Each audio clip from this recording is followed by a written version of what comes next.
Disability act 2016। यहाँ से कई क्वेश्चन आपके एग्जाम में आते हैं, ठीक है। जो लर्निंग डिसेबिलिटी होती है वो भी इसी एक्ट के अंदर आपकी दी हुई है। जो आप लोग पढ़ते हो dyslexia, dysmorphia, dysgraphia, dysthymia, dyspraxia, dyscalculia वगैरह, वो सब इसी के अंदर आती है। अलग अलग प्रकार के डिसऑर्डर इसके अंदर आपको देखने को मिलते हैं। जो आप लोग पढ़ते हो ओटीज में पढ़ते हो, सेरिब्रल पाल्सी पढ़ते हो, या कभी कभी इससे अलग हटके आपका एडीएचडी आ जाता है, attention deficit hyper activity disorder. इनका अगर इस प्रकार का बच्चा आपकी क्लास में है जिसको मान लीजिए इस प्रकार की दिव्यांगता है, तो उसका समावेशन आप लोग अपनी क्लास के अंदर कैसे करोगे, उससे रिलेटेड क्वेश्चन आता है, ठीक है। और ये सिर्फ सीडीपी के अंदर नहीं आता, सीडीपी में तो मतलब आता ही आता है। अगर मैं बात करूं, देखिए मेरे सामने पेपर है, पेपर फर्स्ट भी मेरे सामने, पेपर सेकंड भी मेरे सामने यहाँ पर दिया हुआ है, ठीक है, जो आपका आरपीडब्ल्यूडी एक्ट से संबंधित है। तो मैं यहाँ पर आपको दिखा देता हूँ, चाहे तो आप लोग इस एक्ट को पूरा पढ़ सकते हो, ये सामने आपको दिख रहा होगा, चाहे तो आप लोग इस एक्ट को पूरा पढ़ सकते हो। नेट पर जाना, सर्च कर लेना right of person with disability act, यानी कि दिव्यांगजन अधिकार अधिनियम 2016 को आप लोग इसको डाउनलोड कर लेना। ये एक पूरा का पूरा आपका डॉक्यूमेंट दिया हुआ है, हिंदी इंग्लिश दोनों में आपको ये मिल जाएगा, ठीक है। लगभग 36 और 37 पेज का पूरा डॉक्यूमेंट है। थोड़ी इसकी जो लैंग्वेज होती है वो डिफिकल्ट होती है, आपको समझने में प्रॉब्लम आ सकती है, लेकिन यही से आपके एग्जाम में क्वेश्चन आता है। या तो आप लोग इस एक्ट को पढ़ लो, ठीक है, या जो आज की वीडियो के अंदर जितनी चीज आपको बता रहा हूं या उसको कर लो, बात एक ही है। तो मुझे बताया दोनों में से कौन सा तरीका आप लोग यूज करोगे। जो चीज आज की वीडियो के अंदर मैं आपको बताने वाला हूं इस एक्ट से संबंधित, उनको ध्यान से देख लो, समझ लो। मोस्टली क्वेश्चन आपके वही पूछे जाते हैं, ठीक है। तो चलिए बात कर लेते हैं इससे संबंधित आपकी जो जो चीजें आपको देखने को मिल जाती है।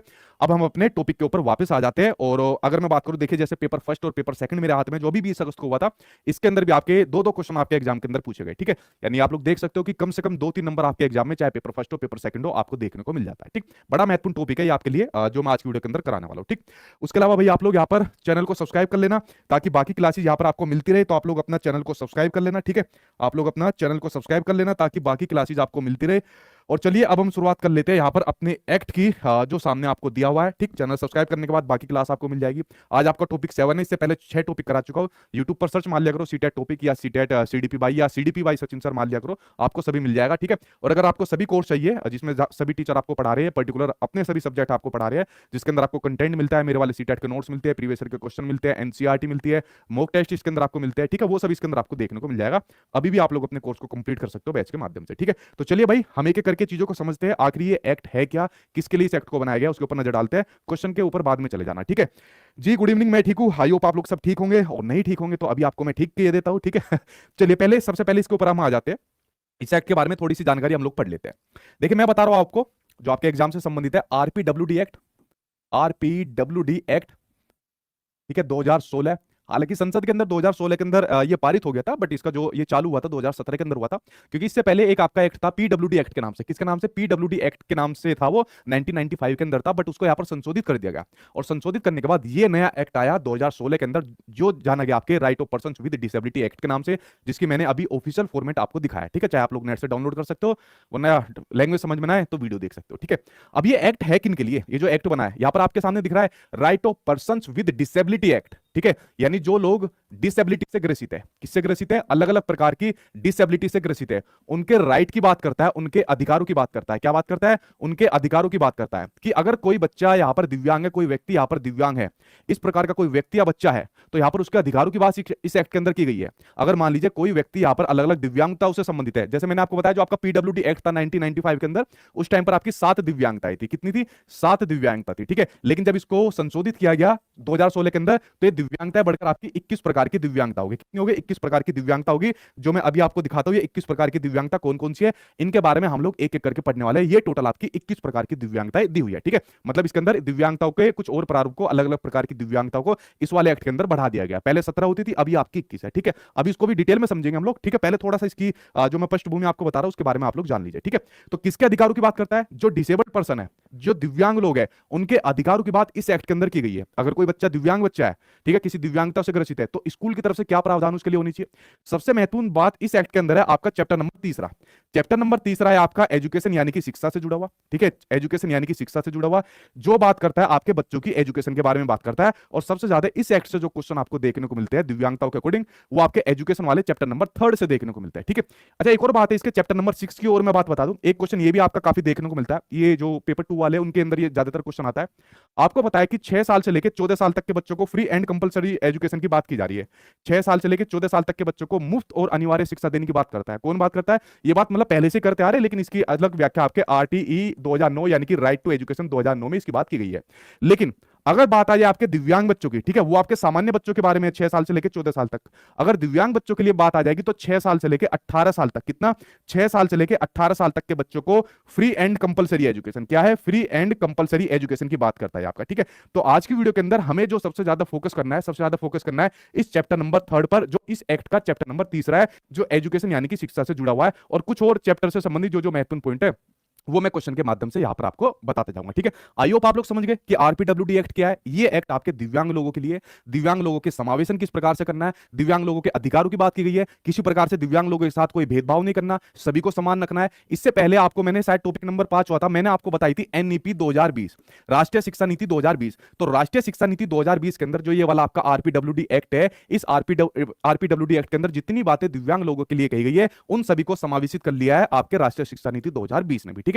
तो आप लोग समझ गए कि कितना महत्वपूर्ण एक्ट है ये आपके लिए समझना, क्योंकि यहां से एग्जाम में कई क्वेश्चन भी आते हैं और आपको समझ भी बढ़ती है, ठीक। तो समझ गए। तो चलिए अब हम एक एक करके जरा बात कर लेते हैं। अब हम यहां पे एक एक करके बात कर लेते हैं, क्वेश्चन के माध्यम से बात करेंगे और चीजें मैं आपको एक्सप्लेन करता जाऊंगा, कौन कौन सी दिव्यांगता है, कैसे उनका समावेशन करना होता है, किस प्रकार बच्चों के साथ आपको टैकल करना होता है, उनके बारे में हम एक एक करके यहां पर पढ़ने वाले हैं, ठीक है। चलिए, जैसा सामने आपकी स्क्रीन पर पहला क्वेश्चन यहां पर दिया हुआ है, भाई इनको पोल दे दे, ठीक है। पोल के साथ साथ आप भी इसके साथ आंसर लगाना। तो पहले के ऊपर हम लोग यहां पर देखते हैं क्वेश्चन के ऊपर, ठीक है। और वीडियो को शेयर कर दिया करो यार अपने दोस्त यारों के साथ, ताकि उनको भी इस तरीके का कंटेंट मिल जाए, ठीक।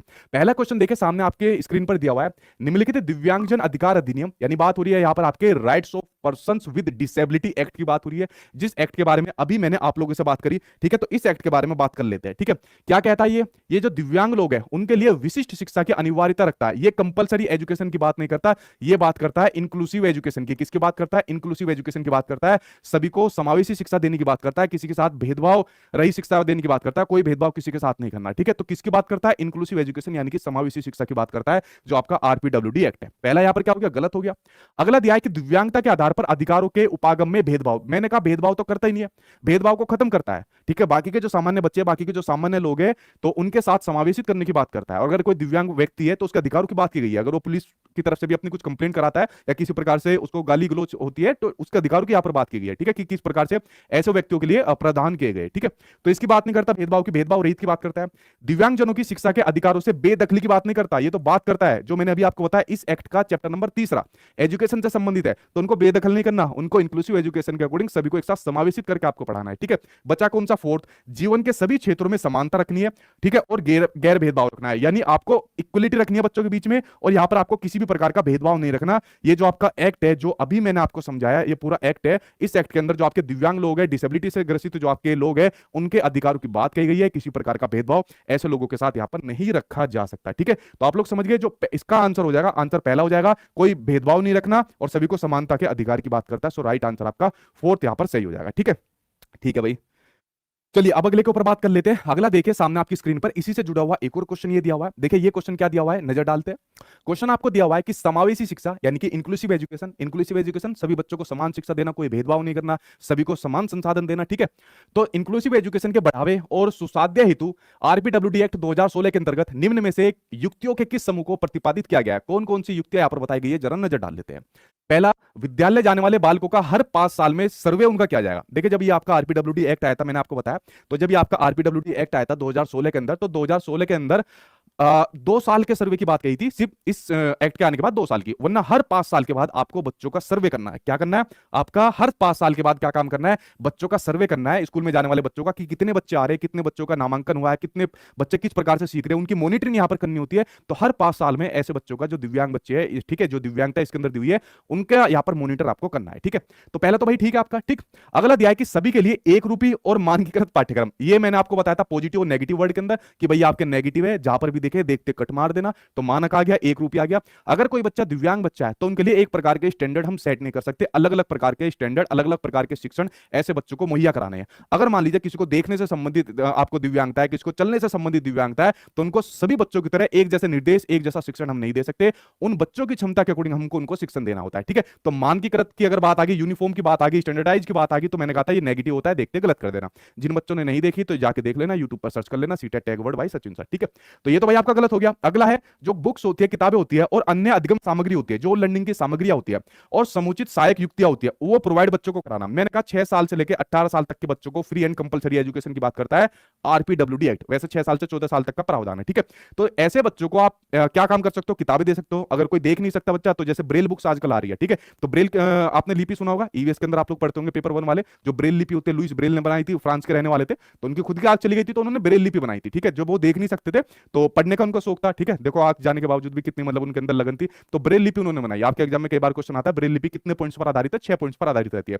तो आजकल कुछ ब्रेल बुक्स आ रही है, ठीक है, उन पर ऐसे डॉट डॉट से उड़े रहते हैं, तो बच्चा उन पर ऐसे स्पर्श करके टच करके पढ़ सकता है, जो देख नहीं सकता, ठीक है। मैं किसकी बात कर रहा हूं, जो बच्चा देख नहीं सकता, ठीक है।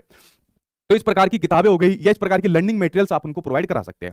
अगला है संसूचना हेतु समुचित, संवर्धित और अनुकूलित पद्धतियों का उपयोग करना। वही वाली बात है कि मतलब आपको उनके लिए ऐसे एप्रोप्रिएट मेथड यूज करने हैं, उनकी क्षमताओं के अकॉर्डिंग ऐसे मेथड्स के यूज करने की बात यहां पर करता है। तो यहां पर ये भी ठीक है भाई, आपका सिर्फ आपका ये नेगेटिव था। तो पहला तीसरा चौथा, कहा है भाई पहला तीसरा चौथा, अरे कहा है भाई पहला तीसरा चौथा, राइट आंसर फिर आपका ये थर्ड वाला हो जाएगा, ठीक है। चलिए बढ़ते हैं आपके नेक्स्ट की ओर बढ़ते हैं। अगला देखिए क्या दिया रहता है, अगले को ऊपर बात कर लेते हैं। ये रहा आपके सामने नेक्स्ट क्वेश्चन।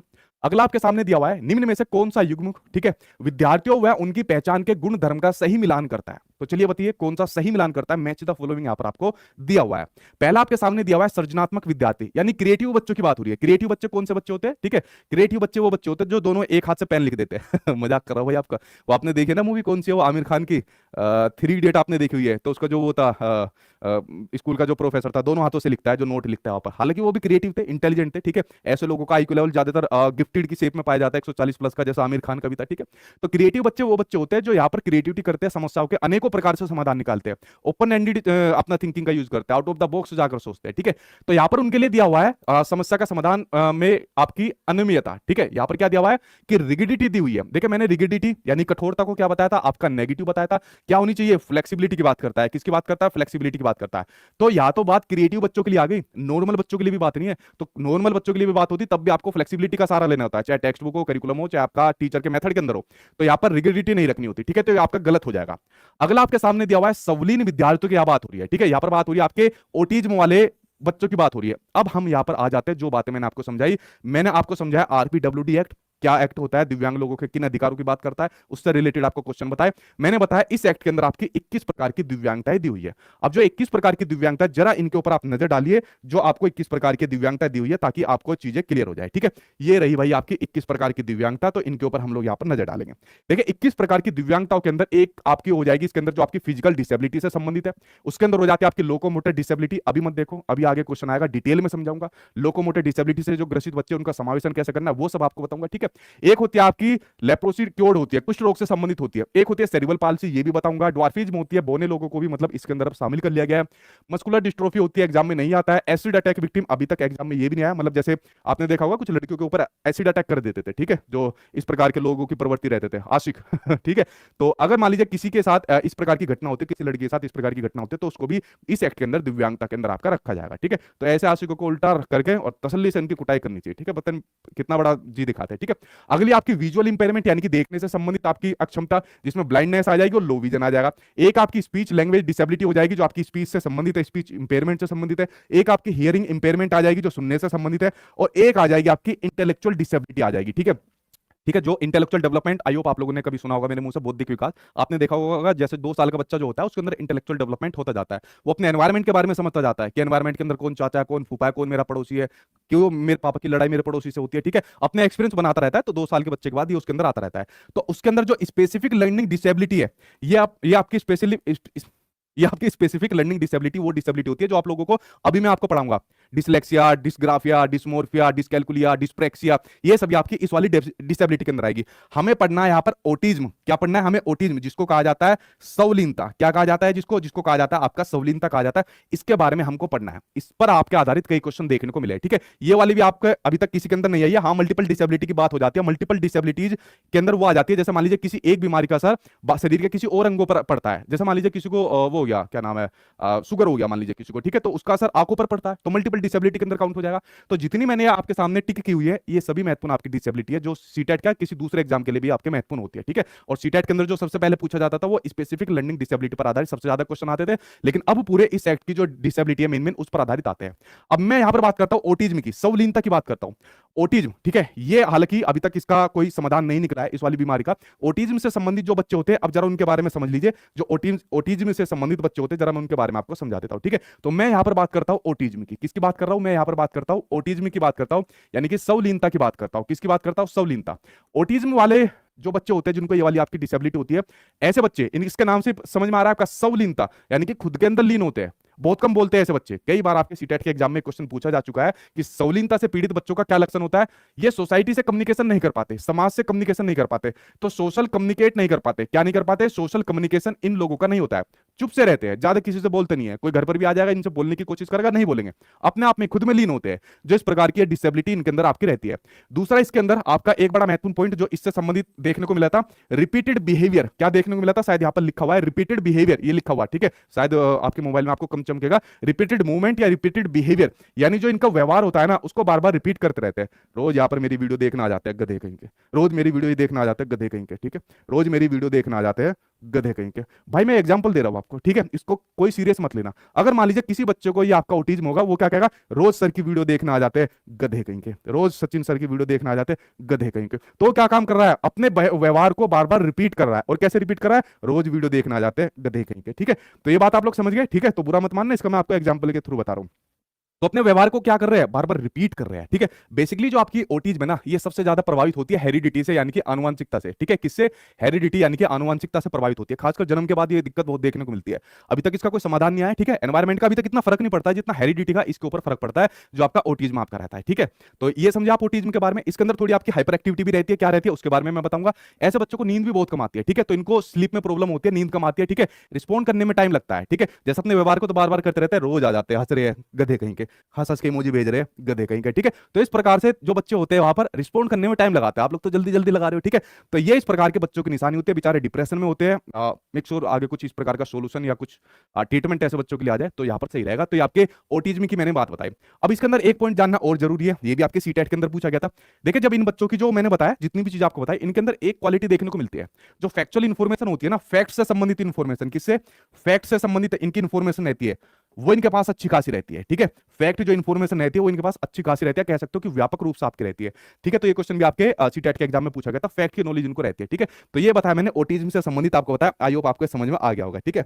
अब नहीं आऊंगी वीडियो में देखने, मैंने तो मान लिया बुरा नाजमा नाराज हो गई भाई अरे भाई मैं तो एग्जाम्पल दे रहा हूँ, एग्जाम्पल भी ना दूं। ये मैंने बताया रिपीटेड बिहेवियर होता है, ठीक है। देखो कितने बच्चे अच्छे बच्चे, कितने अच्छे बच्चे, कितने अच्छे बच्चे, ऐसा एग्जाम्पल दे रहा हूँ। तो आप लोग समझ गए ओटिज्म के बारे में अच्छी तरीके से समझ गए, नाराज मत हुआ करो, ठीक है, नाजमा नाराज हो गए चलो अब देखते हैं क्वेश्चन क्या दिया था। क्वेश्चन दिया था आपके सामने, संवलीनता की बात हो रही थी, ओटिज्म की बात हो रही थी। तो ओटिज्म वाले क्या काम करते हैं? Repetitive motor movement. क्या काम करते हैं? रिपीटेटिव मोटर मूवमेंट, यानी जो अपना शारीरिक, जो उनका पूरा शरीर का स्ट्रक्चर होता है, उसका बार बार रिपीट करते रहते हैं उसको।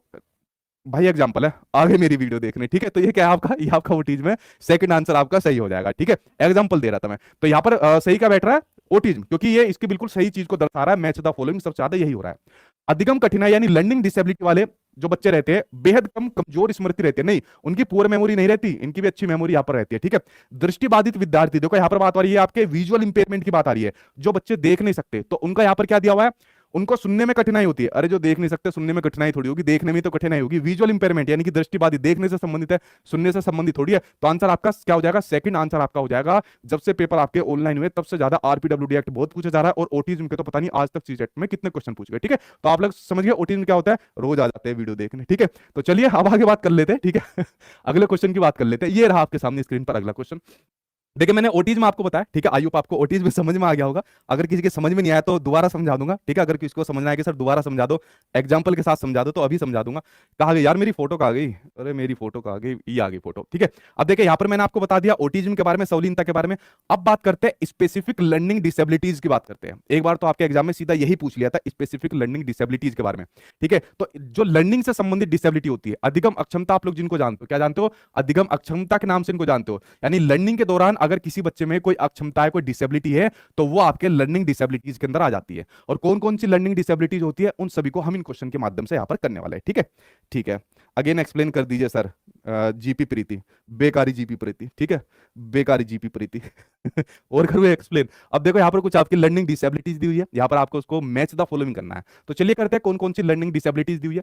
देखा आपकी डिस्फेजिया डिसेबिलिटी की बात करें, डिस्फेजिया लर्निंग डिसेबिलिटी है, डिस्प्रेक्सिया लर्निंग डिसेबिलिटी है, डिसकैल्कुलिया लर्निंग डिसेबिलिटी है, डिसग्राफिया लर्निंग डिसेबिलिटी है। अब जरा इनके ऊपर एक एक करके नजर डाल लेते हैं कौन कौन सी लर्निंग डिसेबिलिटी है, ठीक है। बेइज्जती नहीं कर रहा यार, एग्जाम्पल को बेइज्जती मानते हो, जाओ भाई एग्जाम्पल नहीं दूंगा, ऐसा एग्जाम्पल दूंगा जो किताबों वाले एग्जाम्पल है तो कुछ भी समझ में नहीं आएगा। जितनी आसान सीडीपी लगती है ना उतनी टफ लगेगी आपको, ठीक है। इसलिए मैं कोई भी चीजें किताब की मैं कभी पढ़ाता ही नहीं, हमेशा मैं वो चीजें पढ़ाता हूँ जो अपने अनुभव पर आधारित मैं चीजें देखता हूँ या समझता हूँ, ठीक है। तो मैं किताबी लैंग्वेज कभी यूज नहीं करता, मेरे मुंह से ही नहीं सुनोगे कभी आप कोई किताबी लैंग्वेज, ठीक है। देखिए आप कुछ लर्निंग डिसेबिलिटी के बारे में बात करते हैं। डिस्फेजिया, डिस्फेजिया के अंदर क्या साउंड आ रही है? फंसने की साउंड आ रही है। तो यहाँ पर बच्चा जब बोलने के दौरान फंस जाता है, ठीक है, यानी सही प्रकार से कम्युनिकेट नहीं कर पाता, तो आपकी डिस्फेजिया हो जाएगी। डिस्प्रेक्सिया, डिस्प्रेक्सिया आपकी होती है मोटर स्किल से संबंधित आपका विकार होता है। किससे संबंधित होता है? मोटर स्किल से संबंधित विकार होता है। यानी जब बच्चा अपने हैंड आई कोऑर्डिनेशन नहीं बना पाता, क्या नहीं बना पाता? हैंड आई कोऑर्डिनेशन नहीं बना पाता। जैसे इसका एग्जांपल मैं देता हूं, मान लीजिए किसी बच्चे को डिस्प्रेक्सिया है और ये वाला पेन है, मैंने उसकी तरफ को फेंका, बेटा कैच, तो मैंने तो कैच पकड़ लिया लेकिन वो नहीं पकड़ पाएगा, उसका हाथ इधर जाएगा, उसकी आंख इधर रहेगी, तो डिस्प्रेक्सिया हो जाएगा। यानी उसने तालमेल नहीं बैठाया, ठीक है, अपने शरीर के साथ तालमेल नहीं बैठाया, मोटर स्किल से संबंधित आपकी ये डिसेबिलिटी हो जाएगी। एक होती है डिसकैल्कुलिया, कैलकुलिया के अंदर किसकी साउंड आ रही है? कैलकुलेटर की साउंड आ रही है। और कैलकुलेटर पर हम क्या काम करते हैं? मैथ से संबंधित जितना भी हम काम करते हैं कैलकुलेटर पर करते हैं, ठीक है। ये इसकी ट्रिक है एक, ठीक है, बहुत पहले मैंने इसको बनाया था। तो आप लोग समझ लीजिए मैथमेटिक्स से संबंधित बच्चों को जिस प्रकार की भी प्रॉब्लम आ रही है, सही प्रकार से कैलकुलेट नहीं कर पा रहा, चीजों को उल्टा पुल्टा करके नहीं कर पा रहा, एक्स वाई जेड मैथ से संबंधित सभी प्रकार की आपकी डिसकैल्कुलिया के अंदर आएगी। डिसग्राफिया, ग्राफिया के अंदर क्या आ रहा है? ग्राफ, और ग्राफ पर हम क्या काम करते हैं? लिखने का काम करते हैं। किसका? लेखन का काम करते हैं। तो लिखने से संबंधित जितने भी प्रकार के आपके विकार होंगे वो आपके डिसग्राफिया के अंदर आ जाएगा। पहले सीटेट के एग्जाम में क्वेश्चन पूछा जाता था, एक बच्चे ने बी को डी लिख दिया, एक बच्चे ने 21 को 12 लिख दिया, एक बच्चे ने सा को वाज लिख दिया, ठीक है। इस प्रकार से बच्चे ने लिख दिया, तो कौन सी लर्निंग डिसेबिलिटी है उसके अंदर? उसके अंदर आपकी डिसग्राफिया लर्निंग डिसेबिलिटी है। मैंने 4 लर्निंग डिसेबिलिटी आपको बता दी एक पिक्चर के माध्यम से। अब यहां पर मैच द फॉलोइंग आपको करना है। चलो मैच द फॉलोइंग करते हैं। आप लोग किसके साथ जा रहे हो? आप लोग दीदी के साथ जा रहे हो, यानी डीडी के साथ जा रहे हो। अभी देखता हूं डीडी को, ठीक है। डी कौन सा? ये वाला डी है। पहले का चौथा, पहला कौन सा भाई आपका? डिस्फेजिया, और डिस्फेजिया में चौथा आपने बताया यानी कि लैंग्वेज डिसऑर्डर है। बिल्कुल ठीक बात है, यानी जब मैंने कहा जब बच्चा यहां पर कम्युनिकेट नहीं कर पाता, तो पहले का चौथा, चौथा ये मिला दिया मैंने, बिल्कुल ठीक है। अगला है आपका बी का पहला, बी का पहला कौन सा था? डिस्प्रेक्सिया, डिस्प्रेक्सिया आपके मोटर स्किल से संबंधित होता है। किससे? मोटर स्किल से संबंधित होता है, बिल्कुल ठीक है आपका, ये भी ठीक है, क्या बात है गदो। अगला है सी का थर्ड, सी का कौन सा? डिसकैल्कुलिया, मैथ से संबंधित होता है, तो इसका थर्ड कौन सा है? काय मैथ, मैथ, मैथ ये रहा, मैथ्स कैलकुलेशन से संबंधित, तो ये भी ठीक है। और ये तो डी पहली बच्चा, सेकंड लिखना, तो लिखना किससे होता है? ये आपकी राइटिंग से संबंधित, लेखन से संबंधित विकार होता है, बिल्कुल सही, आप लोगों ने फोर्थ आंसर इसका सही बताया। तो आप लोग जाते हो फोर्थ के साथ, ठीक है। 4 प्रकार की आपकी लर्निंग डिसेबिलिटी होगी। चलिए आगे देखते हैं और कौन कौन सी आपकी लर्निंग डिसेबिलिटीज है, ठीक है। अगला क्वेश्चन देखिए सामने आपकी स्क्रीन पर आ गया, ये रहा नेक्स्ट क्वेश्चन। अगला क्वेश्चन आपके सामने है, एक टीचर अपनी क्लास में दिव्यांग विद्यार्थियों के अधिगम यानी लर्निंग के लिए प्रेरक परिवेश कैसे बना सकती है? मतलब कंड्यूसिव क्लासरूम एनवायरनमेंट कैसे बना सकती है? जैसे हमारी क्लासरूम होती है, प्रेरक एनवायरनमेंट रहता है ना, बढ़िया से पढ़ाता हूं ना मैं आपको, चीजें भी आपको अच्छी तरीके से मिलती है, वरना इतना बड़ा आप लोग डॉक्यूमेंट पढ़ते हैं ना, इसकी लैंग्वेज भी आपको समझ में नहीं आती। तो मैंने आपके लिए ऐसा एनवायरमेंट बना दिया, फिर भी नाराज होकर भगतों की सर ऐसा एग्जाम्पल देते हो, हम जा रहे हैं। ठीक है, देखो नाजमा आई है कि या भाग गई। Delicious, crispy fingers. यह दृढ़ अपेक्षा रखकर कि वे सख्त पाठ्यचर्या का अनुसरण करें। देखो यहां पर बात हो रही है रिगिड करिकुलम की। मैंने बताया था रिगिड क्या होता है? नेगेटिव होता है। आपको क्या रखना है? फ्लेक्सिबल रखना है करिकुलम। कैसा रखना है? फ्लेक्सिबल रखना है, लचीलापन रखना है करिकुलम के अकॉर्डिंग, करिकुलम को, ताकि बच्चे के अकॉर्डिंग उसके अंदर चेंज किया जा सके, उसको संशोधित किया सके। तो ये तो आपका गलत हो गया। बच्चे से परामर्श करे बिना, यार आगे पढ़ू या इसे या ना पढ़ू, इससे तो बच्चे से परामर्श ही नहीं कर रहा। बच्चे से परामर्श किए बिना उनके लिए सारे डिसीजन खुद लेना। टीचर की आज की डेट के अंदर इतनी औकात नहीं है, खुद ही सारे डिसीजन ले लेगा, बच्चे से पूछनी पड़ेगी सब चीजें। बच्चा मेन पावर के अंदर आज की डेट के अंदर, ठीक है। यह सुनिश्चित करने के लिए कि उनका आकलन मानकीकृत, आगे पढ़ू या यही काट दो, मानकीकृत दिख गया, क्या हो जाएगा? मानकीकृत आकलन द्वारा होता है। तो ये तो आपका वैसे गलत हो गया। पाठ्यचर्या में उपयुक्त व यथोचित समायोजन करके, बिल्कुल ठीक बात है। जो यहां पर बच्चों के लिए करिकुलम रहेगा ना, उसको एकोमोडेट करके, उसको संशोधित करके, बच्चों की क्षमता के अकॉर्डिंग उसके अंदर बदलाव करके, तो यहां पर एक टीचर अपनी क्लास का जो परिवेश है, एनवायरमेंट है, वो यहां पर कंड्यूसिव एनवायरमेंट यहां पर बना सकती है, प्रेरक एनवायरमेंट बना सकती है। फोर्थ आंसर यहां पर आपका सही हो जाएगा। आप लोग यहां पर किसके साथ जा रहे हो? डीडी के साथ दोबारा जा रहे हो, ठीक है, दीदी के साथ बहुत जा रहे हो आप लोग। चलिए बढ़ते हैं आपके सामने नेक्स्ट क्वेश्चन की ओर। अगला क्वेश्चन ये रहा सामने आपकी स्क्रीन पर।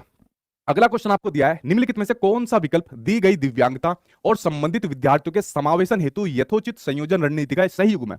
यानी एक तरफ आपको यहाँ पर दिव्यांगता दी हुई है और दूसरी तरफ उसका समायोजन दिया हुआ है कि ऐसे बच्चों का समायोजन आप किस प्रकार से कर सकते हो। जैसे पहले दिया हुआ है प्रतिभाशाली बच्चे, ठीक है, अच्छा इसको दिव्यांगता के अंदर काउंट कर दिया। गिफ्टेड बच्चों की बात हो रही है, यानी जिनका आईक्यू लेवल 140 प्लस का होता है, ठीक है। आप में से बहुत बच्चे होंगे जो गिफ्टेड होंगे जिनका आईक्यू लेवल 140 प्लस का हो सकता है, ऐसा मैं जरूरी नहीं समझ रहा, मेरा खुद ही नहीं 140 का ठीक है, उतना ज्यादातर एवरेज ही मिलता है सभी का, वही 90 से 109 के बीच में जो मिलता है, ठीक है। तो यहां पर दिया है कि जो गिफ्टेड बच्चे हैं उनके लिए देखें किस प्रकार का उनको समायोजन किया जाता है। उनको आसान और बहुत ही सरल सामग्री देना। अरे भाई गिफ्टेड बच्चे आसान सामग्री नहीं, ऐसे बच्चों के लिए चैलेंजिंग मटेरियल देना चाहिए, ठीक है। चैलेंजिंग काम में ऐसे बच्चों का मन लगता है जो गिफ्टेड बच्चे होते हैं, आसान कामों को तो ये कह देंगे ये तो आसान है मेरे बस के लिए, जाओ दूसरे को दे दो, ठीक है। तो ये आपका गलत हो जाएगा। अगला है सौलीनता। अच्छा दोबारा आ गया ओटिज्म, एग्जांपल तो देने की जरूरत नहीं है भाई ओटिज्म की। क्लास की व्यवस्था को बार बार बदलते रहना, ठीक है, तो व्यवस्था को बार बार बदलेंगे वो भी इन बच्चों के लिए ठीक नहीं है। पठन वैकल्य यानी कि डिसग्राफिया, ग्राफिया किससे संबंधित विकार है, लिखने से संबंधित विकार है। तो अगर किसी बच्चों का विकार है उत्तम चित्रों के आधार पर उनको असाइनमेंट देना। अरे भाई चित्र क्या करेगा जब बच्चे को लिखने से संबंधित आपका विकार है। अगला है वाक हानि यानी कि स्पीच इंपेयरमेंट। कौन सा इंपेयरमेंट, स्पीच इंपेयरमेंट, यानी कि बोलने से संबंधित यहां पर उसको विकार है। तो उनके लिए क्या करना है, पेशेंस दिखाना है, धैर्य दिखाना है और उनको रिस्पॉन्स देने के लिए पर्याप्त समय देना है कि बेटा कोई बात नहीं, तुझे बोलने में दिक्कत आ रही है, टेक योर टाइम, थोड़ा टाइम ले लो, ठीक है, उसके बाद सही तरीके से बोलो। तो यहां पर सही संयोजन क्या हो जाएगा, फोर्थ आंसर हो जाएगा। और आप लोग यहां पर किसके साथ जा रहे हो, अगेन आप लोग यहां पर दीदी के साथ जा रहे हो, ठीक है। चलिए बढ़ते हैं अब आपके नेक्स्ट क्वेश्चन की ओर। अगला क्वेश्चन बड़ा आसान सा क्वेश्चन है, ठीक है, इसका आंसर सही देना। देखिए अगला क्वेश्चन क्या दिया हुआ है, निम्नलिखित में से कौन सी अधिगम अक्षमता, यहां पर बात हो रही है लर्निंग डिसेबिलिटी की बात हो रही है। तो लर्निंग डिसेबिलिटी सुसंगत रूप से लिखने की क्षमता को, किसकी लिखने की क्षमता आ गई तो उसको सीधे प्रभावित करती है। बताओ भाई लिखने की क्षमता, ये तो बहुत सिंपल क्वेश्चन है, इसका आंसर बताओ जल्दी से, ठीक है। सर आप साइड होकर पढ़े, ये ऑप्शन नहीं दिख रहा है। अरे भाई ठीक है साइड होकर पढ़ा लूंगा, ठीक है। तो बताइए इसका जल्दी, वैसे मैं बिल्कुल इस तरीके से मैं पढ़ाता हूँ लेकिन जब क्वेश्चन समझाएंगे तब तो उधर आएगा ना, ठीक है। बताओ इसका जल्दी से किसके साथ जा रहे हो, बी के साथ जा रहे हो, बिल्कुल ठीक है। देखो बी क्या है, डिसग्राफिया, ग्राफिया आ रहा है तो ग्राफ किससे संबंधित होता है, आपका लिखने से संबंधित, किससे संबंधित होता है, लिखने से संबंधित होता है। डिसकैलकुलिया के अंदर कैलकुलिया आ गया, ये किससे संबंधित होता है, मैथ से संबंधित सारे विकार। डिसलेक्सिया, डिसलेक्सिया होता है आपका पढ़ने से संबंधित विकार, पठन विकार होता है। पढ़ने के दौरान अगर बच्चों को कोई प्रॉब्लम आ रही है, एक्यूरेट नहीं पढ़ पा रहा, फ्लुएंसी में नहीं पढ़ पा रहा है, तो आपका यहाँ पर डिसलेक्सिया। डिस्प्रेक्सिया आपका मोटर स्किल से संबंधित विकार होता है जिसमें बच्चा हैंड आई कोऑर्डिनेशन नहीं बनाता। सो राइट आंसर आपका सेकंड यहां पर सही हो जाएगा, ठीक है। अगला क्वेश्चन देखते हैं। अगला क्वेश्चन ये रहा सामने आपकी स्क्रीन पर, नेक्स्ट क्वेश्चन। अगला क्वेश्चन आपके सामने है एडीएचडी। कई कई तो टीचिंग एग्जाम में सिर्फ इसकी फुल फॉर्म भी पूछ ली जाती है, ठीक है। अभी आपका केवीएस का एग्जाम गया था उसमें सिर्फ फुल फॉर्म आ गई थी, ठीक है। तो इसको फुल फॉर्म भी याद करिए और ये क्या होता है उसके बारे में नजर डालिए, ठीक है। हिंदी में याद मत करना, इंग्लिश में याद करना। एडीएचडी, एडीएचडी मतलब attention deficit hyper activity disorder, ये इसकी फुल फॉर्म होती है। और ये क्या बला होती है, जरा उस बला के ऊपर हम लोग यहाँ पर आ जाते हैं, एडीएचडी के ऊपर, ठीक है। अब जरा एडीएचडी के ऊपर हम लोग बात कर लेते हैं। कहा भाई एडीएचडी वाली फोटो, ये रही एडीएचडी वाली, ठीक है। तो ये एडीएचडी वाली फोटो है, ये आप में से कोई बच्चा है, ठीक है। अरे इसका तो पेट ही दिख रहा है तो एडीएचडी यानी कि हाइपर एक्टिविटी डिसऑर्डर की यहां पर बात हो रही है, एडीएचडी, ठीक है। एडीएचडी का मतलब अटेंशन डेफिसिट, ऐसे बच्चे अपने ध्यान को एक जगह पर अटेंशन यानी कि केंद्रित नहीं कर पाते, ठीक है। जैसे मान लीजिए आप में से कुछ वीडियो देख रहे हो और मान लीजिए किसी के अंदर भगवान न करे एडीएचडी हो जाए, तो पता वो क्या काम करेगा, कभी मेरी वीडियो देखेगा, कभी यूट्यूब पर कुछ और सर्च करेगा, कभी कमेंट बॉक्स में दो चार नाम लिखेगा, कभी दो चार किसी को और बात सुनाएगा। मतलब अपने ध्यान को केंद्रित नहीं कर पाते, अटेंशन नहीं कर पाते अपने माइंड को, ठीक है। और हाइपर एक्टिविटी डिसऑर्डर यानी हाइपर एक्टिव ही रहते हैं बहुत ज्यादा। आप उनको एक जगह बैठाओगे, अरे बेटा यहाँ बैठ जा, जैसे आपने उसको बैठा तुरंत उठ के दूसरी जगह चला जाएगा। आप कहोगे चल ठीक है टीवी देख ले, रिमोट आ गया हाथ में, टीवी का रिमोट जल्दी जल्दी चैनल बदलता रहेगा, जल्दी जल्दी चैनल बदलता रहेगा, ठीक है। तो ये आपका एडीएचडी यानी कि अटेंशन डेफिसिट हाइपर एक्टिविटी आपका डिसऑर्डर होता है। मैंने बताया था ऑटिज्म के अंदर भी बच्चों के अंदर इसके कुछ सिम्टम्स आपको देखने को मिलते हैं, ठीक है। जो ऑटिज्म आपका मैंने बताया था, संवलीनता बताया था, तो आप लोग समझ गए इसके बारे में। जो मैंने आपको बताया ऑटिज्म के अंदर बताया, ओ एडीएचडी के अंदर बताया। अब यहां पर जो आपसे क्वेश्चन पूछा है कि एडीएचडी वाले से जूझता अगर कोई बच्चा है तो उसके बारे में निम्नलिखित में से आपका क्या सही है, आप लोग किसके साथ जाओगे और आप लोग किसके साथ जा रहे हो, अभी आप लोग किसी के साथ नहीं जा रहे, ठीक है। वे आवेगशीलता के निरंतर स्वरूप दर्शाते हैं, बिल्कुल ठीक बात है। आवेगशीलता के, आवेग में रहते हैं, जैसे मैंने फोटो के माध्यम से आपको समझाया, आवेग में रहते हैं, एक जगह नहीं बैठा सकता इनको कोई भी, ठीक है। एक जगह कुछ काम नहीं दे सकता है ऐसे को, ठीक है। तो इनका समायोजन करने के लिए इनको थोड़ा अटेंशन आपको लगाना पड़ेगा किसी काम के अंदर, ठीक है। तो किसको दर्शाते हैं, आवेगशीलता के निरंतर स्वरूप को दर्शाते हैं। वे काफी देर तक निर्धारित सीट पर बैठ सकते हैं, अजी हाँ एक सीट पर बैठ जाएंगे। अगला है उनमें सभी को सुनने की अति सहनशीलता होती है, मतलब ही नहीं होता। जैसे मान लीजिए मैंने बताया टीवी का रिमोट दे दिया, जल्दी जल्दी चेंज करेगा, किसको नहीं सुनेगा एक तरीके से, ठीक है। वे अपनी क्रियाओं को व्यवस्थित रूप से करते हैं, व्यवस्थित रूप से, ऑर्गेनाइज वे में नहीं करते, कुछ भी कर सकते हैं, जैसे बच्चा उछल कूद कर रहा था। सो राइट आंसर आपका फर्स्ट यहां पर सही हो जाएगा। चलिए बढ़ते हैं अब आपके सामने, देखिए नेक्स्ट क्वेश्चन, अरे बड़ा सिंपल सा क्वेश्चन आ गया। क्वेश्चन देखिए आपके सामने दिया हुआ है dyslexia, dyslexia is a dash disability. अब यहाँ पर आपके सामने डिसलेक्सिया दिया हुआ है। डिसलेक्सिया किससे संबंधित विकार है? डिसलेक्सिया आपका पठन यानी कि पढ़ने से संबंधित यानी कि रीडिंग से संबंधित विकार है। तो बच्चा को पढ़ने से संबंधित जितनी भी प्रकार की दिक्कत आए वो आपके डिसलेक्सिया के अंदर आती है। तो डिसलेक्सिया कैसी डिसेबिलिटी है? स्पेसिफिक लर्निंग डिसेबिलिटी है, सेंसरी है, बिहेवियरल है, या फिर आपकी मोटर है? ठीक है, बताओ। यहां पर मैंने आपको समझाया हुआ है इस फोटो के माध्यम से, ये रही हमारी फोटो। तो यहां पर आप लोग देख रहे हो स्पेसिफिक लर्निंग डिसेबिलिटी, ये आपको दिख रहा है ना, स्पेसिफिक लर्निंग डिसेबिलिटी। तो जितनी लर्निंग डिसेबिलिटी आपकी वो आपकी किसके अंदर आ जाती है? ये इंटेलेक्चुअल डिसेबिलिटी के अंदर आपको देखने को मिलती है। तो स्पेसिफिक लर्निंग डिसेबिलिटी की यहां पर बात हो रही है, किसकी बात हो रही है? स्पेसिफिक लर्निंग डिसेबिलिटी की बात हो रही है। तो आंसर यहां पर आपका फर्स्ट सही हो जाएगा। बड़ा आसान सा क्वेश्चन था। आप लोग किसके साथ जा रहे हो? फर्स्ट के साथ आप लोग जा रहे हो, ठीक है। चलिए अगला देखते हैं, 10वें के ऊपर हम लोग आ गए, ठीक है। वीडियो के एंड में ईमानदारी से अपना स्कोर बताना। जितने क्वेश्चन ये मैं सारी चीज आपको करा रहा हूं ना, यही मतलब बार बार आपके एग्जाम में रिपीट होते हैं, इन्हीं में से शायद कोई इस बार भी आपके एग्जाम में रिपीट हो जाएगा, बस इनको समझ लो अच्छे तरीके से, ठीक है। जैसे अगला क्वेश्चन सामने आपकी स्क्रीन पर आ गया, निम्नलिखित में से कौन सी विकलांगता मुख्य रूप से सामाजिक अंतःक्रियाओं को और संप्रेषण में कठिनाई से संबंधित होती है? यानी कि बच्चा वो आपको बताना है डिसेबिलिटी के बारे में, ठीक है। हालांकि दिव्यांगता होनी चाहिए, विकलांगता नहीं होनी चाहिए। अब आपका दिव्यांग वर्ड चल रहा है, ठीक है, नरेंद्र मोदी जी द्वारा जो दिया गया था। तो कौन बच्चा यहाँ पर आपका सोशल इंटरेक्शन नहीं कर पाता और कम्युनिकेट नहीं कर पाता, ठीक है, वो आपको बताना है। वो किस प्रकार की डिसेबिलिटी के अंदर आपको देखने को मिलेगा? क्या वो एडीएचडी के अंदर आएगा, क्या वो ऑटिज्म के अंदर आएगा, डिसलेक्सिया के अंदर आएगा, या डिस्कैलकुलिया के अंदर आएगा? ठीक है, तो इसका एग्जाम्पल मैंने बहुत बढ़िया आपको दिया था, ठीक है। क्या है इसका आंसर? रोज रोज आ जाते हो आप बेवकूफी की तरह वीडियो देखना, ठीक है, ऐसा बच्चा जो कहता है सेकंड आंसर। तो किसके साथ आप जा रहे हो? बीबी के साथ जा रहे हो, बिल्कुल ठीक आंसर आपका सेकंड सही हो जाएगा, ठीक है। चलिए बढ़ते हुए आपके सामने अगले की ओर चलते हैं, ठीक है। अगला क्वेश्चन देखते हैं, ये रहा सामने आपकी स्क्रीन पर नेक्स्ट क्वेश्चन, इसके ऊपर हम लोग यहाँ पर नजर डालते हैं, ठीक है। बहुत सही चल लो भाई, आज आपका स्कोर अच्छा आ रहा है, वेरी गुड। अगला क्वेश्चन आपके सामने, विषय वस्तु यानी कंटेंट को पढ़ते समय अक्षरों और शब्दों को हटा देना, ठीक है, जोड़ देना और उनमें फेरबदल कर देना निम्न में से किसके सापेक्ष रूप से संबंधित है? क्या ये सेरिब्रल पाल्सी है? ठीक है, क्या ये सेरिब्रल पाल्सी? देखिए सेरिब्रल पाल्सी की अगर मैं बात करूं, ये मैं यहां पर आपको दिव्यांगताएं दिखा रहा हूं जो, तो यहां पर एक दिव्यांगता आपको दिख रही होगी, ये रही, कहा गई, अरे कहा गई यार, ये रही सेरिब्रल पाल्सी, ये रही सेरिब्रल पाल्सी। अब देखिए सेरिब्रल पाल्सी जो आपकी डिसेबिलिटी होती है ना, ये आपकी मस्तिष्क से जुड़ी डिसेबिलिटी होती है। क्या रहती है? ये आपके मस्तिष्क से जुड़ी आपकी डिसेबिलिटी होती है। तो मस्तिष्क में बेसिकली क्या होता है, जब ये सेरिब्रल पाल्सी की आपकी डिसेबिलिटी होती है बच्चे के अंदर, तो बच्चा जो होता है ना, अपने शरीर के सही प्रकार से मूवमेंट नहीं कर पाता, बैलेंस नहीं बना पाता चीजों का, ठीक है, जो आपका सेरिब्रल पाल्सी के अंदर होता है। तो आप लोग समझिए किससे जुड़ी होती है? माइंड की एक्टिविटी से, यानी माइंड से संबंधित होती है, जो एक्टिविटी करने में दिक्कत करे या बैलेंस बनाने में दिक्कत करे, जो ये आपकी सेरिब्रल पाल्सी होती है, ठीक है। अब यहाँ पर देखिए सेरिब्रल पाल्सी की अगर मैं बात करूं यहाँ पर, तो सेरिब्रल पाल्सी, तो यहां पर सेरिब्रल पाल्सी के अंदर क्या अक्षरों शब्दों हटा देना, इन सब का एक मिला के पढ़ते समय, तो क्या है पढ़ने से संबंधित आपकी? जी नहीं। तो पढ़ने से संबंधित क्या हो जाएगी? डिसलेक्सिया। तो जहां पर भी पढ़ने की बात हो जाएगी वो आपकी डिसलेक्सिया हो जाएगी। ऑटिज्म अभी मैंने आपको पढ़ाया, और लोकोमोटर डिसेबिलिटी अभी क्वेश्चन आपके आने वाले, तसल्ली से इसको पढ़ेंगे क्योंकि बहुत आपके एग्जाम में पूछा जाता है। तो ये जो आप लोग देख रहे हो ना, ये लोकोमोटर डिसेबिलिटी अब क्या बला होती है, इसके बारे में हम लोग यहां पर पढ़ेंगे आगे जो जो क्वेश्चन आने वाले हैं, ठीक है। जरा और कुछ क्वेश्चन के ऊपर नजर डालिए। ये क्वेश्चन आपके सामने स्क्रीन पर आ गया, निम्नलिखित में से कौन सी अधिगम अक्षमता यानी कि लर्निंग डिसेबिलिटी की बात हो रही है? तो कौन सी लर्निंग डिसेबिलिटी किसी व्यक्ति के संतुलन, शारीरिक निपुणता और हाथ आई सामंजस्य यानी कि हैंड आई कोऑर्डिनेशन की बात हो रही है? ये तो मैंने अभी बताया आपको। तो हैंड आई कोऑर्डिनेशन को प्रभावित करती है, बताओ कौन सी डिसेबिलिटी करती है इस प्रकार से? क्या डिसलेक्सिया करती है? ये तो पढ़ने से संबंधित होती है। डिस्कैलकुलिया मैथ से संबंधित होती है। डिस्फेजिया आपके कम्युनिकेट करने से संबंधित होती है। डिस्प्रेक्सिया होती है आपकी मोटर स्किल से संबंधित होती है, जहां बच्चा हैंड आई कोऑर्डिनेशन नहीं कर पाता। सो राइट आंसर आपका फोर्थ यानी कि डीडी आपका सही हो जाएगा, ठीक है। चलिए आगे बात करते हैं, अगले के ऊपर बात करते हैं। दोस्त 5 मिनट बोलकर 5 घंटे लगा रहा है, दोस्त आए ना आए। चलो आपको दिया हुआ है कि निम्नलिखित में से कौन से अधिगम अक्षमता यानी लर्निंग डिसेबिलिटी वाले छात्र की विशिष्ट विशेषताएं होगी? ठीक है, ध्यान से पढ़ना, लर्निंग डिसेबिलिटी वाले छात्र की यहां पर विशेषताएं पूछी है। अब जरा एक एक के बारे में हम लोग यहां पर नजर डालते हैं। पहला, पढ़ने में शब्दों या पंक्तियों को छोड़ देता है। देखो पढ़ने से संबंधित आपका डिसलेक्सिया आता है, तो ये आपकी लर्निंग डिसेबिलिटी के अंदर आ जाएगी। वर्तनी में वो गलती करता है, यानी स्पेलिंग में गलती करता है, लर्निंग डिसेबिलिटी के अंदर आ जाएगी। ठीक से नहीं पढ़ता, लर्निंग डिसेबिलिटी आ जाएगी।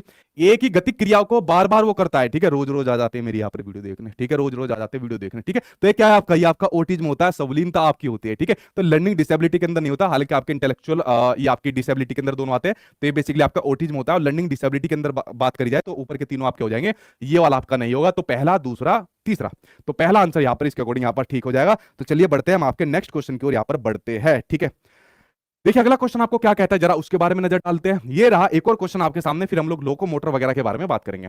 निम्न में से कौन सा स्टेटमेंट लर्निंग डिसेबिलिटीज, जैसे कि आपकी देखो कर लो हिंदी में नाम, पठन वैकल्य, गुणज वैकल्य, अरे सीधा इंग्लिश में नाम कर लो, dyslexia, dyscalculia, dysgraphia, dysmorphia, dysthymia, ठीक है, डिस्प्रेक्सिया, ये सब आपकी क्या होती है, ये सब आपकी लर्निंग डिसेबिलिटी होती है। तो आपको बताना है कौन सा स्टेटमेंट इनके संदर्भ में आपका सही है।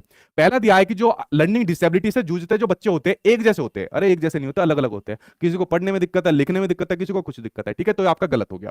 लर्निंग डिसेबिलिटी से जूझते बच्चों के अधिगम आकलन के लिए मानकीकृत परीक्षण सबसे बेहतर है। अरे तू सबसे बेहतर लिख रहा है, अगर तू सबसे बेहतर भी ना लिखते तब भी हमारे सचिन सर ने बता रखा है, तुझे देखते काट दो, ठीक है। अगला आपके सामने है अध्यापक केंद्रित शिक्षा शास्त्र, किसकी बात हो रही है, टीचर सेंटर्ड पेडागोजी की यहां पर बात हो रही है।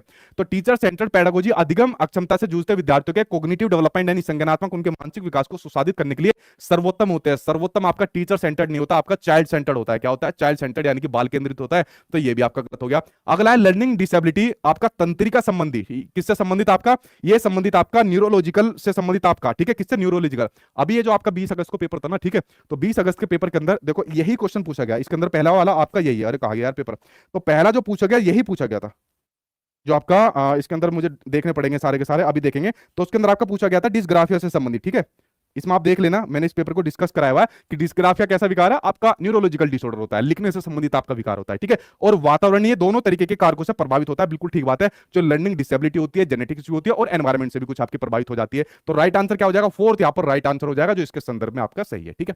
चलिए बढ़ते हैं आपके नेक्स्ट क्वेश्चन की ओर। अगला क्वेश्चन देखिए सामने आपकी स्क्रीन पर आ गया, ये रहा नेक्स्ट क्वेश्चन, इसके ऊपर हम लोग यहाँ पर बात कर लेते हैं नेक्स्ट क्वेश्चन के ऊपर, ठीक है। वेरी गुड भाई, ठीक है सर, मॉक टेस्ट में नंबर शो नहीं कर रहा है, कुमारी अर्चना भाई। मॉक टेस्ट जैसे आप सबमिट करते हो मेरी एप्लीकेशन के ऊपर, तो आपको नंबर दिखेंगे आपके कि आपने कितने अटेम्प्ट किए, कितने सही है, कितने गलत है। और जो यहाँ पर मान लीजिए सही गलत आपने लगाया, उनके नीचे एक्सप्लेनेशन भी लिखे रहते हैं, ठीक है, हिंदी इंग्लिश दोनों में रहते हैं, तो आप उसको सही से सबमिट तो करो, ठीक है, तो वो आपको मिल जाएंगे, सही से करा करो, ठीक है। कुछ बच्चे कोर्स ले लेते हैं, कोई पेपर 1 की जगह पेपर 2, पेपर 2 की जगह पेपर 1, किसी से नोट्स खोलनी नहीं आते, किसी से कुछ नहीं आते। यार आप लोग इतने बड़े बन गए हो, हमारे घर के अंदर अगर मान लीजिए कोई 10 साल का बच्चा होगा ना, वो ऑपरेट कर लेता है इतनी आसान चीजों को, ठीक है, आप गड़बड़ी करते हो। अगला आपके सामने निम्न में से कौन सा शारीरिक गतिक विकलांगता है, देखो यहाँ पर किसकी बात हो रही है, यहाँ पर बात हो रही है आपकी शारीरिक गतिक विकलांगता की बात हो रही है, लोकोमोटर डिसेबिलिटी की बात हो रही है। तो लोकोमोटर डिसेबिलिटी से जूझते बच्चों के लिए गतिशीलता सहायक तकनीक क्या होगी। अब ये क्या है लोकोमोटर डिसेबिलिटी, ठीक है, क्या बला है, जरा इसके बारे में बात करते हैं। ये रही आपकी लोकोमोटर डिसेबिलिटी, किससे संबंधित होती है, फिजिकल डिसेबिलिटी से संबंधित होती है, ठीक है।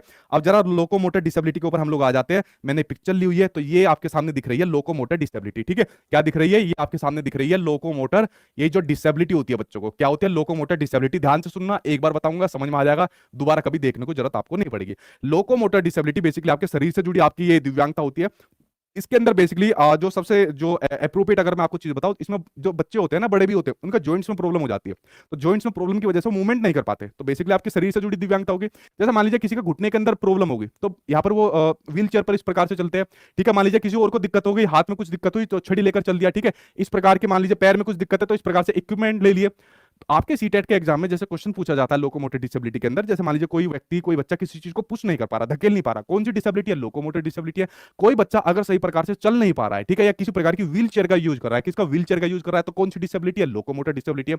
ऐसे बच्चों का समायोजन आप स्कूल में किस प्रकार से कर सकते हो, वो हम करेंगे क्वेश्चन के माध्यम से। आप लोग समझिए लोकोमोटर डिसेबिलिटी किससे संबंधित होती है, शरीर से जुड़ी आपकी डिसेबिलिटी होती है। अब यहाँ पर दिया हुआ है कि लोकोमोटर डिसेबिलिटी से जूझते बच्चों के लिए सबसे एप्रोप्रिएट टेक्निक क्या होगी। पहला आपके सामने दिया हुआ है व्हील चेयर, यार ये तो मैंने अभी आपको फोटो के माध्यम से भी दिखा दिया। व्हील चेयर यहाँ पर होता है, क्या होता है आपके यहाँ पर व्हील चेयर भी होता है, तो व्हील चेयर दिखा दिया। आप लोग यहाँ पर बिल्कुल ठीक जा रहे हो, ठीक है, आप लोग यहाँ पर बिल्कुल ठीक इसका आंसर दे रहे हो, लेकिन थोड़ा सा समझ भी लो, ठीक है। तो व्हील चेयर हो जाएगा। इसके अलावा कुछ और भी इक्विपमेंट आते हैं, ठीक है, जैसे आपने देखा होगा रैंप पर जो रेलिंग होती है, जैसे मान लीजिए लोकोमोटर डिसेबिलिटी है तो रैंप पर चलते हैं तो वो आ जाते हैं।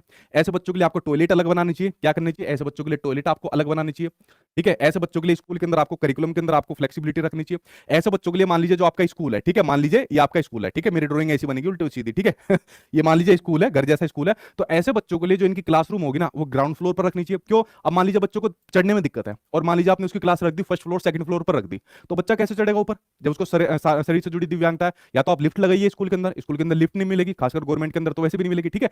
तो इसलिए आपको जो भी उनकी क्लासरूम है, चाहे उनकी लेबोरेटरी आप लोग लेकर जाइए उनको, चाहे लाइब्रेरी भी उन बच्चों के लिए होनी चाहिए, तो ऐसी चीजें उनकी सभी ग्राउंड फ्लोर पर होनी चाहिए, ठीक है, बात आप लोग समझ गए। तो इस प्रकार के प्रावधान करके आप बच्चों को मतलब इंक्लूजन क्लासरूम में कर सकते हो, ठीक है। हालांकि आजकल तो कई सारे इक्विपमेंट भी आ रहे हैं जो इनके लिए यहाँ पर देखने को मिलते हैं, जैसे उसके अंदर एक तो ये बड़ा कॉमन ही है व्हील चेयर वाला, ये बड़ा कॉमन है। सो राइट आंसर आप लोग जिसके साथ जा रहे हो, पहले के साथ जा रहे हो, बिल्कुल ठीक जा रहे हो, ठीक है, पहले के साथ जा रहे हो, बिल्कुल ठीक आपने। देखिए एक आपने कभी देखा होगा, सुना होगा, स्टैंडिंग फ्रेम के नाम से सुना होगा, इसके लोकोमोटर डिसेबिलिटी से जुड़ा हुआ।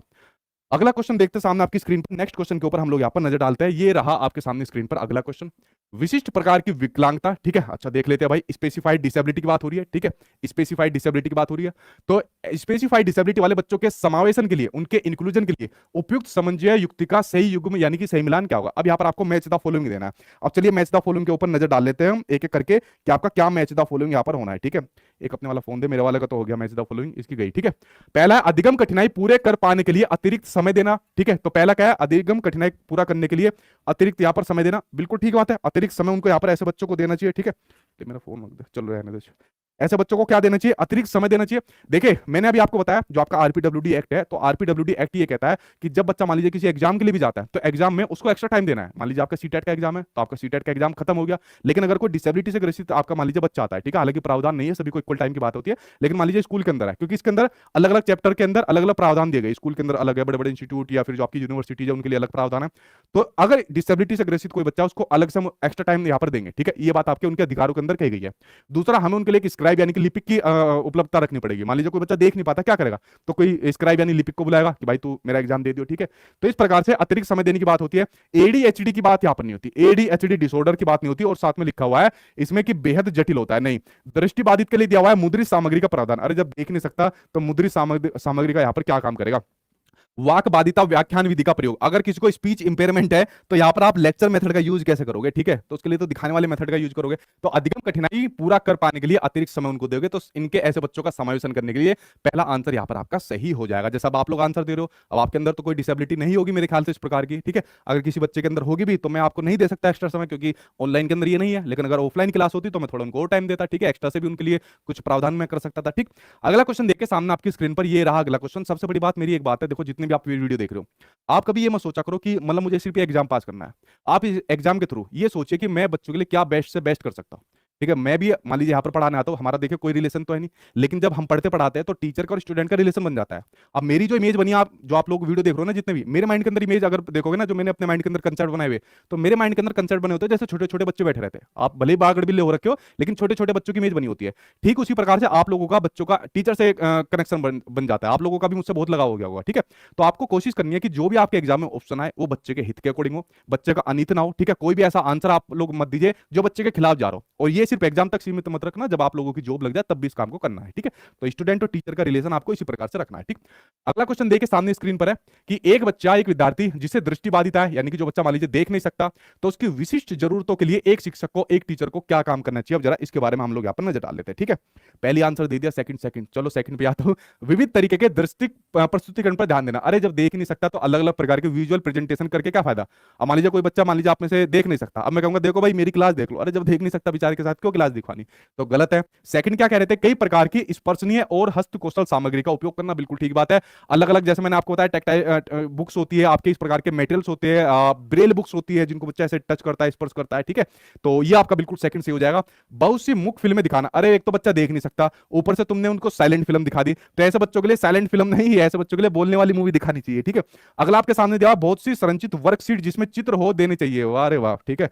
तो जब देख नहीं सकता चित्रों का क्या करेगा, सो राइट आंसर आपका सेकंड सही हो जाएगा। बढ़ते हैं हम आपके नेक्स्ट क्वेश्चन की ओर। अगला क्वेश्चन ये रहा स्क्रीन पर, देखिए अगला क्वेश्चन क्या कहता है, निम्न में से कौन से शिक्षा शास्त्रीय प्रावधान, ठीक है, कौन से शिक्षा शास्त्रीय प्रावधान एक विद्यार्थी, एक स्टूडेंट जिसे गतिमान दिव्यांगता है, यहां पर बात हो रही है आपके लोकोमोटर डिसेबिलिटी की बात हो रही है, किसकी लोकोमोटर डिसेबिलिटी की बात हो रही है, तो इसकी जरूरतों के अनुकूल उपयुक्त समायोजन है। बताओ अगर कोई बच्चा लोकोमोटर डिसेबिलिटी से ग्रसित है तो इसके लिए क्या प्रावधान हो सकते हैं, जरा उसके ऊपर हम लोग नजर डालते हैं, ठीक है। ठीक है, चलो भाई देखते हैं। पहला है कि बाधा मुक्त वातावरण को सुनिश्चित करना, बिल्कुल ठीक बात है। बैरियर फ्री एनवायरनमेंट होना चाहिए ऐसे बच्चों के लिए, किसी प्रकार की सीमाएं नहीं होनी चाहिए स्कूल में, ठीक है। किसी प्रकार से उनको प्रतिबंधित नहीं करना चाहिए, उनको सीमित नहीं करना चाहिए, तो एनवायरनमेंट उनके अकॉर्डिंग यहां पर होना चाहिए। तो पहला तो ठीक है भाई आपका। दूसरा है मेज कुर्सी को कम प्रतिबंधात्मक तरीके से रखकर आने जाने को सुगम बनाना, बिल्कुल ठीक बात है। अगर मान लीजिए किसी बच्चे को लोकोमोटर डिसेबिलिटी है और टीचर ने गेट पे बड़ी सी अपनी कुर्सी रख दी, टेबल रख दी, और अब वहां से बच्चा कहां निकला, क्योंकि बच्चा लोकोमोटर डिसेबिलिटी है, मान लीजिए व्हील चेयर से आ रहा है, बताओ बेचारे की कैसे कहां निकल जाएगी, बाहर भी छोड़ेगा तो भी अंदर जाने के लिए उसको थोड़ी जगह चाहिए। तो ये आपका बिल्कुल ठीक है कि मेज कुर्सी को कम कर आने जाने के लिए सुगम बनाना चाहिए उसको। मूल्यांकन की विविध पद्धतियों का प्रयोग करना चाहिए, बिल्कुल ठीक बात है। मान लीजिए देख नहीं पाता तो सुनने वाली पद्धतियों का यूज करिए, सुन नहीं पाता तो देखने वाली का करिए। तो इस प्रकार से आपके तीनों आंसर सही हो जाएंगे। काय भाई तीनों, पहला दूसरा तीसरा फोर्थ आंसर आपका सही हो जाएगा। आप लोग यहाँ पर किसके साथ जा रहे हो, आप लोग यहाँ पर डीडी के साथ जा रहे हो, बिल्कुल ठीक आपका डीडी हो जाएगा, ठीक है। ठीक है, चलिए अगला देखते हैं, अगला आपके सामने कौन सी डिसेबिलिटी है, इसके ऊपर नजर डालते हैं। अगला क्वेश्चन देखिए आपके सामने क्या दिया हुआ है, ये रहा स्क्रीन पर अगला क्वेश्चन।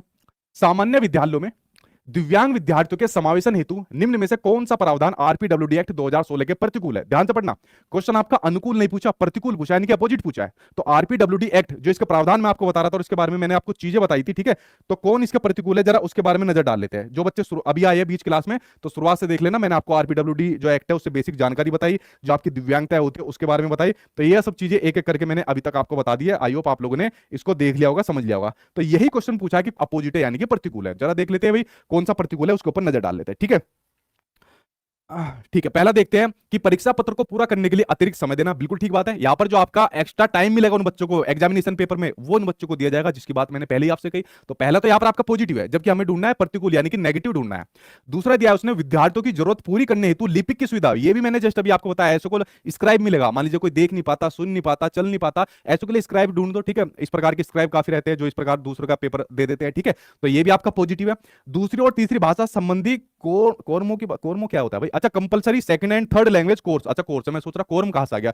तो यहाँ पर कोर्स की बात हो रही है, तो ऐसा दूसरी और तीसरी भाषा संबंधित कोई कोर्स की यहाँ पर बाध्यता नहीं होती किसी प्रकार की, ठीक है। ऐसे बच्चों को तो बाध्य किया ही नहीं जाएगा। तो ये आपका नेगेटिव है, और नेगेटिव का भाई प्रतिकूल का भाई प्रतिकूल ही हो जाएगा। व्यक्तिगत जरूरतों के अनुसार यथोचित संयोजन करना है, बिल्कुल ठीक बात है। एकोमोडेट करना है ऐसे बच्चों को आपको क्लासरूम में अलग अलग प्रकार के उपकरण मेथड्स के माध्यम से अलग संसाधन उनको देकर। सो आंसर आपका ये थर्ड यहाँ पर आपका सही हो जाएगा, ठीक है। चलिए बढ़ते हैं आपके सामने नेक्स्ट क्वेश्चन की ओर। अरे देखो यार कितना सिंपल सा क्वेश्चन आपके सामने आया हुआ है। अब जरा इस क्वेश्चन के ऊपर हम लोग नजर डाल लेते हैं जो आपके सामने यहाँ पर दिया हुआ है, ठीक है। अब देखिए ये क्वेश्चन क्या दिया हुआ है, जरा इसके ऊपर नजर डालते हैं। अधिगम अक्षमता, यहां पर बात हो रही है आपकी लर्निंग डिसेबिलिटी के संदर्भ में गणितीय अधिगम अक्षमता, कितना सिंपल है। मैथमेटिकल डिसऑर्डर दिए हुए, तो मैथमेटिकल डिसऑर्डर, मैथ से संबंधित डिसऑर्डर किसके अंदर आते हैं? कैलकुलिया, कैलकुलेटर याद आया कुछ, ठीक है। तो डिस्प्रेक्सिया नहीं होगा, मोटर स्किल से संबंधित है। डिसलेक्सिया पढ़ने से संबंधित है। डिसकैलकुलिया हो जाएगा जो आपके मैथ से संबंधित सारे विकार होते हैं। ये तो बड़ा बच्चा सा क्वेश्चन था, ठीक है। ऐसे बच्चे से क्वेश्चन आ जाते हैं एग्जाम के अंदर ही आपकी डिसेबिलिटी से जुड़े हुए, ठीक है। अगला क्वेश्चन देखे सामने आपकी स्क्रीन पर एक और क्वेश्चन आ गया।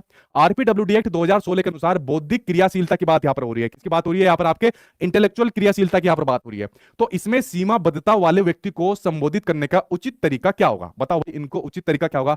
मेंटली रिटार्डेड यानी कि मानसिक मदता, ये तो नहीं होगा, ठीक है। जो आपके जड़ बुद्धि टाइप के जो आपके इसके अंदर बताए गए हैं, ठीक है, ये तो नहीं होगा। बौद्धिक रूप से विकलांग व्यक्ति नहीं होगा, मानसिक रूप से विकलांग नहीं होगा। व्यक्ति जिसे बौद्धिक अक्षमता है, पर्सन विद इंटेलेक्चुअल डिसेबिलिटी से संबंधित है, तो वो इसको यहां पर संबोधित करने का ऐसा यहां पर तरीका सही माना जाएगा। सो फोर्थ आंसर सही हो जाएगा। आप लोग किसके साथ जा रहे हो? आप लोग यहां पर डीडी के साथ जा रहे हो, ठीक है। चलिए बढ़ते हैं आपके सामने अगला क्वेश्चन। अगले क्वेश्चन के ऊपर हम लोग यहां पर नजर डाल लेते हैं, ठीक है।